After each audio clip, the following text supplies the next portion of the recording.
starting by one here, this is probably the most obvious data point when it comes down to what's big about big data is it's big.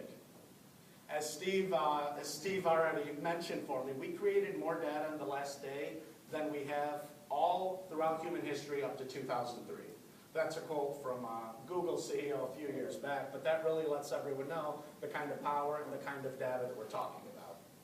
What's fun when you start looking at data is realizing all the cool magnifiers that we're going to have to understand. You know, the hot number right now is the exabytes. Exabytes is a trillion gigabytes. That's the hot term for how much data has been generated right now throughout human history. The next evolution after that that people say we're going to be talking about in the next 3 years is yottabytes. There's about 4 different tiers on top of that, and this is just one of the struggles of dealing with so much data, is just coming up with the proper classifications as a whole.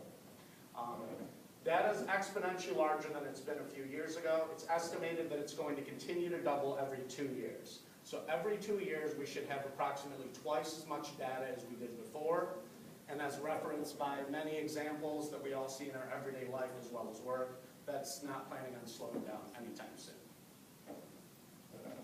A few other interesting notes there. 6 billion people worldwide use cell phones.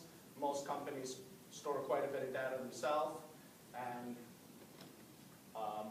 40 zettabytes of data will be created by 2020, an increase of 300 times from 2005. So this isn't really a point that needs to be driven home too much, but big data is big.